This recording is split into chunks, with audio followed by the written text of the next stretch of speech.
long before satellites pierced the heavens, long before the eyes of machines searched the night sky for answers, there was a people who already knew. In the high cliffs of Bandiagara, in what is now Mali, the Dogon people watched the same stars that guide us today, but their stories held secrets science had not yet found.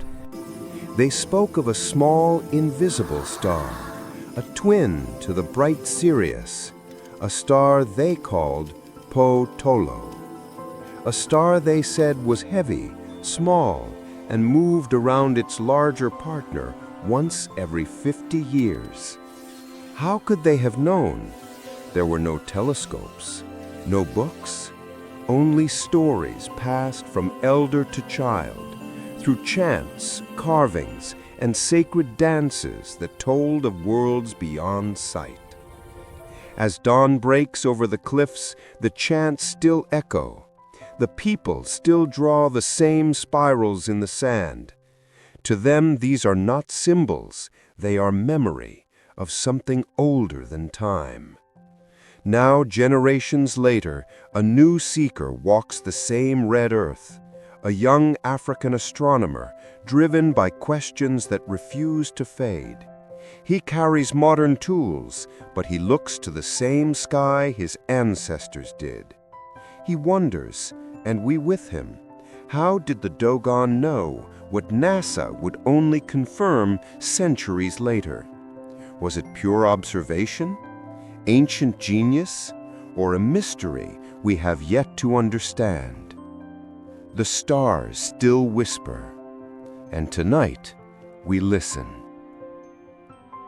To understand their sky, you must first walk their earth. High in the heart of West Africa lies the Bandiagara escarpment, a long stretch of sandstone cliffs that rise from the dry plains like ancient walls built by time itself. For centuries, the Dogon people have made these cliffs their home. Every cave, every stone, every path carries a story. Life here follows a rhythm older than memory. When the rains come, the land turns green, and the people plant their millet. When the dry winds return, the harvest fills the air with the scent of earth and dust. The same cycle that guides the crops also guides the soul. The Dogon live by balance between sky and soil, between the visible and the unseen. Their homes cling to the cliffs, their homes built from mud and stone, shaped by hands that know how to work with nature, not against it. Their dances tell stories, masked figures moving in patterns that echo the stars above. The people say these dancers are more than celebration, they are remembrance. Each mask, each step holds a part of their history. Their granaries, round and crowned with pointed roofs, are not just for storing grain. Many say their shapes mirror the heavens, circles and spirals that resemble the constellations. The Dogon believe that what is above has meaning below, and what is below has meaning above. Everywhere symbols appear, carved on doors, etched into rock, woven into cloth. Some seem simple, yet when studied closely, they form patterns, circles within circles, spirals that repeat, twin shapes that seem to orbit each other, like stars in motion. To the Dogon, the sky is a living thing. They know each star by name, and each season by the movement of light across the horizon. Their stories say the stars are part of creation, born from the first sound that shaped the universe. In these stars, one holds special meaning. Sirius, the brightest in the sky. They call it Po Tolo. But their elders speak of another star, smaller, heavier, hidden, one that cannot be seen by the human eye. They call it Po Tolo. When asked how they know it exists, they smile and say It has always been known, passed from the ancestors, whispered through time, kept safe like a sacred seed. It is not written in books or drawn on parchment. It lives in words, in songs, in the memory of the people. For the Dogon, the sky is not a mystery to be solved. It is a story to be remembered. And somewhere in that story lies the secret of a star that no one else could see. In the 1930s, two French researchers arrived in the land of the Dogon. Their names were Marcel Griaule and Germain Dieterlen. They came as anthropologists, hoping to learn about the customs, art, and stories of this mysterious people who lived among the cliffs. For years they listened, they watched, and they took careful notes. They sat with the elders, attended ceremonies, and tried to understand the Dogon view of the world, a world where the sky, the earth, and the spirit were all one. The Dogon priests welcomed them, though at first they spoke little. To share sacred knowledge, one must earn trust, so the visitors waited, learning through silence. Then one night, under a sky filled with stars, an elder began to speak. He spoke of the bright star Sirius, which the Dogon called Po Tolo. But then he said something that caught the attention of the researchers. He said that Sirius was not one star, it was two. The smaller one, he explained, was heavy and invisible, yet it moved around the larger one in a long circle that took 50 years to complete. The smaller star, he said, was called Po Tolo. Griaule was confused. How could the Dogon know this? Even with telescopes, Western astronomers could not yet see such a companion star. The elder continued calmly, as if speaking of something long known.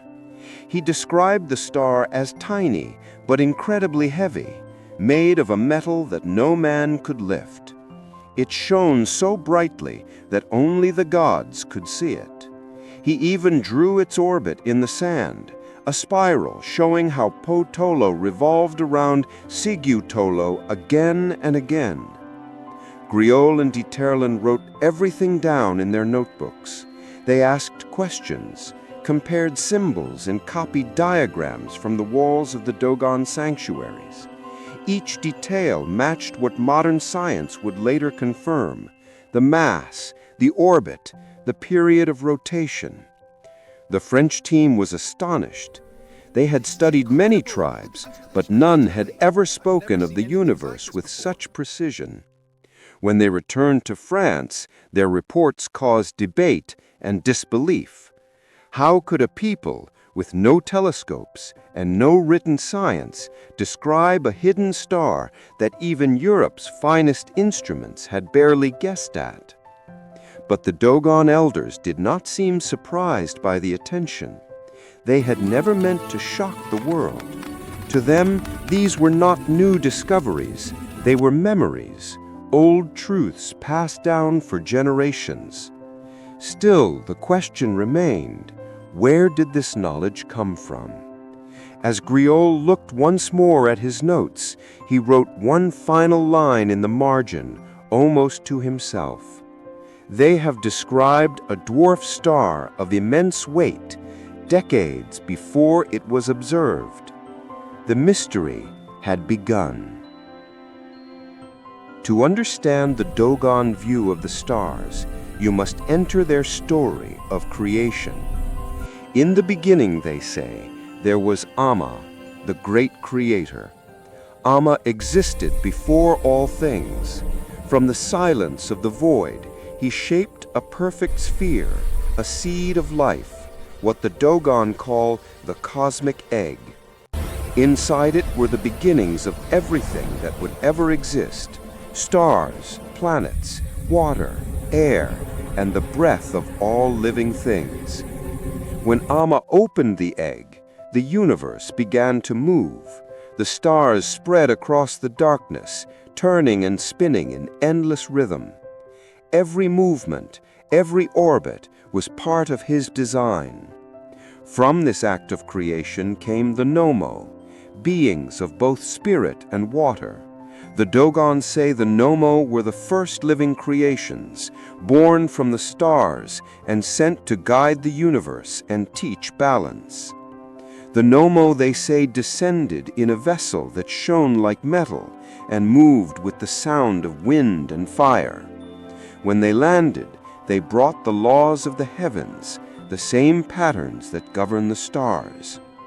To the Dogon, the Nommo are not gods to be worshipped, but teachers to be remembered. They taught that everything has its twin, that the world moves in cycles, and that life follows the same rhythm as the stars above. In their myths, Amma's act of spinning the cosmic egg mirrors the motion of the galaxies. The Nommo's descent echoes the falling of stars through the night sky. Even the smallest details, the idea of twin forces circling each other, reflect the hidden truth of binary stars like Sirius A and B. Modern scholars who studied these myths found a strange harmony between story and science. They noticed that the Dogon's symbols for creation often resemble diagrams of orbital paths and spiraled galaxies. Their sacred numbers, 2, 4, 8, aligned with patterns found in physics and biology. It is as if the Dogon saw the world not only with eyes, but with understanding, that myth and science were never meant to be separate. A modern astronomer once said, "The Dogon speak in symbols, but their symbols describe the universe." To them, knowledge is not a collection of facts. It is a living connection between heaven and earth, spirit and matter. The Dogon do not claim ownership of the stars. They see themselves as their children, the children of Amma, born from the same cosmic egg, guided by the same rhythm that moves the sun, the moon, and the unseen stars. And in their calm acceptance lies a quiet truth, that science and spirituality may not be two different paths, but one single journey toward understanding the same mystery. For centuries, the story of the Dogon remained hidden within their villages, passed down quietly, unchanged. But far away, in Europe, another story was beginning to unfold. In the mid-1800s, Western astronomers were studying Sirius, the brightest star in the night sky. Through their telescopes, they noticed something strange. Sirius seemed to move, as if pulled by an unseen force. Its light shifted in a way they could not explain. One German astronomer, Friedrich Bessel, made a bold guess in 1844. He wrote that Sirius might have a companion, an invisible star, so faint that no telescope could yet see it. 18 years later, in 1862, an American named Alvin Clark built a more powerful telescope. When he turned it towards Sirius, he found it a tiny, dim point of light orbiting the larger star. Sirius was not one, but two. The new star was named Sirius B. At first, few understood what they were seeing. Later research showed that Sirius B was something rare, a white dwarf, a star that had burned through its life and collapsed into a small, heavy core. It was invisible to the naked eye, yet one of the densest objects in the universe. It was exactly as the Dogon had described it, small, heavy, and orbiting the larger star once every 50 years. Scientists measured its density and found it was made of matter so compact that a teaspoon of it would weigh tons. The same words the Dogon priest had once used, that the star was small but heavy, now had scientific meaning. Years later, as technology advanced, NASA confirmed every detail: the orbit, the density, the period of revolution. Each new discovery matched the ancient Dogon story. When these facts reached the world, scholars and journalists returned to Mali to ask the Dogon how they could have known. The elder smiled gently as if amused by the surprise. They said the knowledge was old, older than memory. It was not discovered, it was inherited. Across oceans and centuries, science had finally caught up with the story told by the firesides of the cliffs. The irony was quiet but powerful. A people with no telescopes, no laboratories, and no written books had described what modern science would take hundreds of years to confirm.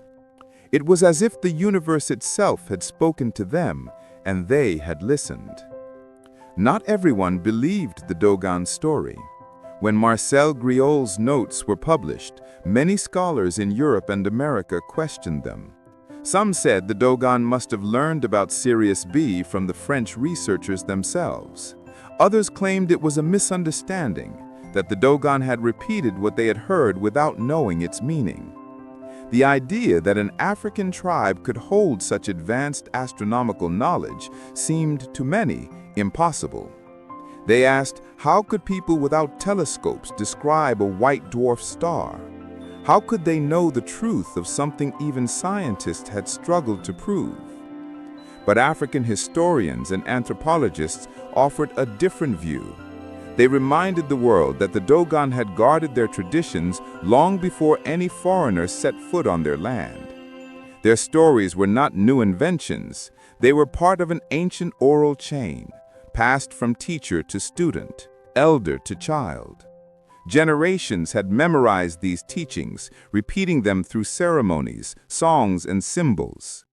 Even before the French arrived, the Dogon celebrated the Sigui festival, which takes place every 60 years, the same cycle close to Sirius B's orbit. Such consistency, they argued, could not have come from recent influence. For African scholars, the question was not how the Dogon knew, it was why the world refused to believe they could. They saw in this debate something deeper, the long shadow of colonial thinking, the habit of doubting African knowledge, of calling myth what might have once been science. Across time, two worlds seemed to stand face to face, one demanding proof, the other carrying memory. In one imagined moment, a young Dogon student speaks with a European professor. The professor asks for evidence, for numbers, for formulas, for physical records. The student answers softly, "Our records are not written in books. They are written in time, in stories that never die." The professor pauses, unsure how to reply. Who holds the truth? The one who measures it, or the one who remembers it? The debate continues, in classrooms, in journals, and in the minds of those who study both science and spirit. And as the arguments rise and fade, the mystery remains, suspended between belief and evidence, between logic and legacy. The truth, it seems, belongs to neither side alone. It waits, quietly, among the stars.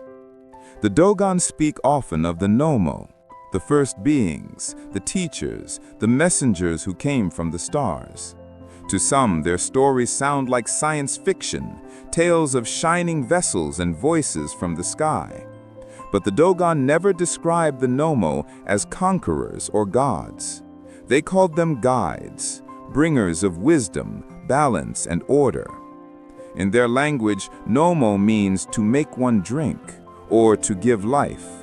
The Nommo are said to be beings of water and spirit, half human, half fish, able to live in both worlds.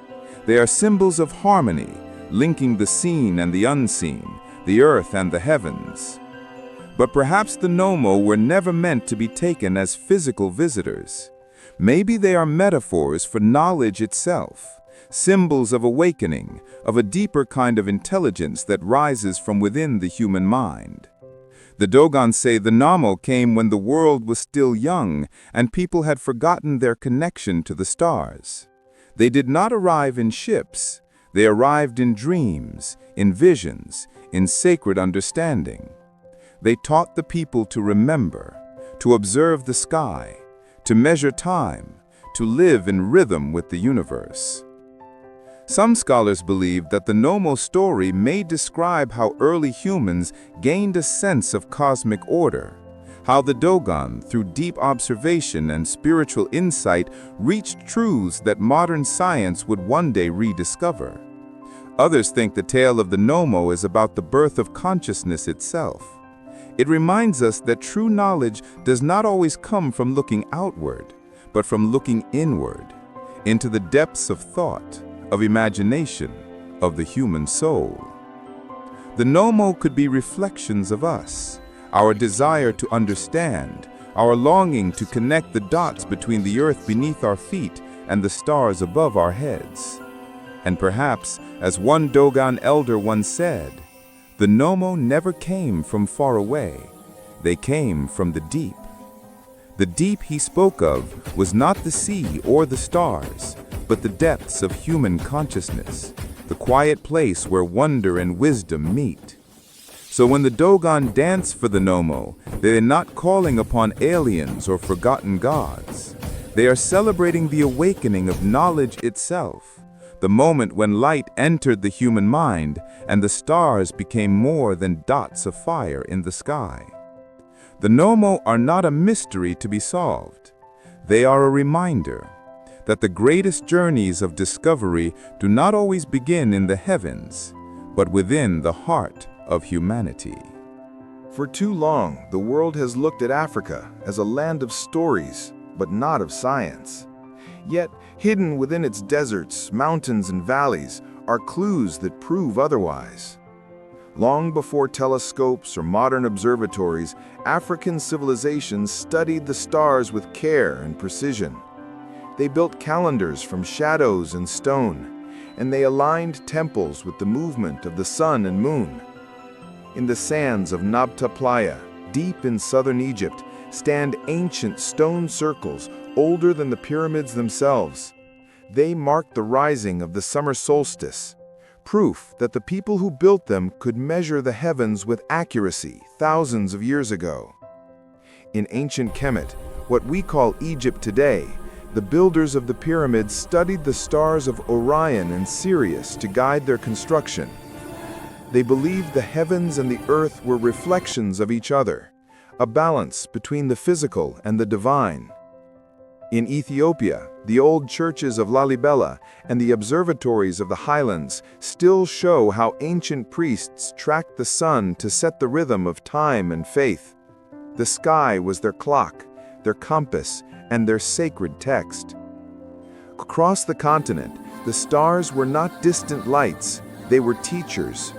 They guided farmers when to plant, travelers when to move, and kings when to rule.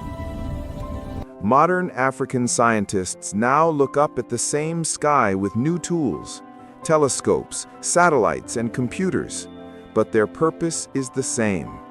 They seek to understand the universe, just as their ancestors once did. One young astronomer from Mali said to a Dogon child, "Do you know your people were the first astronomers?" The child smiled shyly, then looked up at the night sky as if seeing it for the first time.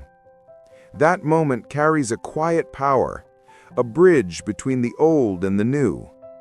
It reminds us that Africa's story of science did not begin with colonial explorers or modern machines. It began with observation, patience, and a deep respect for the universe.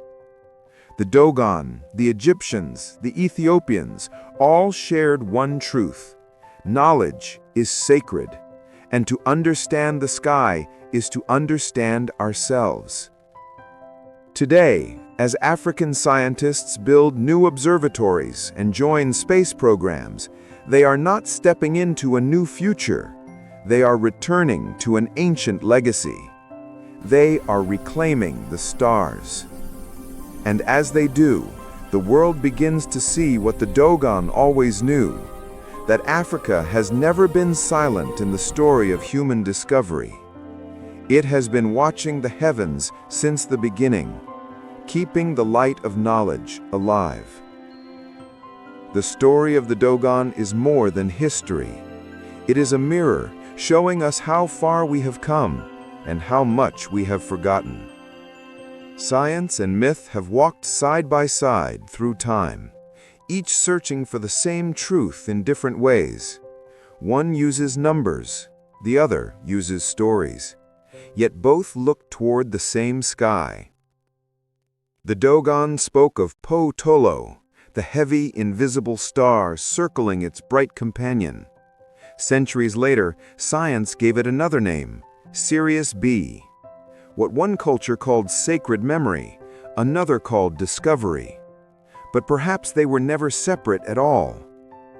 Maybe the Dogon never looked outward for answers. Maybe they looked inward, and the cosmos replied. For them, knowledge was not something to own. It was a gift shared between the universe and the human spirit. Their stories remind us that truth can come through silence, through observation, through faith in what cannot yet be seen. As the world debates how they knew, the stars remain unchanged, shining with the same light the Dogon once studied, the same rhythm they once sang. The heart beats, the drums fade, and a soft hum fills the air, like the breath of the cosmos itself. It whispers a reminder that understanding is not only found in telescopes or textbooks, but also in the hearts of those who still listen to the sky. The Dogon never claimed to own the light of Sirius. They only remembered it. And now we do too. The story of the Dogon does not end in the past. It lives on, in every child who looks up at the stars and wonders where knowledge truly begins. In the villages beneath the cliffs, young boys and girls still listen to the elders speak of Po Tolo and the Nommo. They may not use the same words, but the message remains the same. That wisdom is a living thing, passed from one generation to the next. Some build simple telescopes from metal and glass, eager to see the stars for themselves. Others sit quietly beside the fire, learning the songs and symbols that carry the memory of their ancestors. Old and new, science and story, both share the same heartbeat, both reach for the same sky.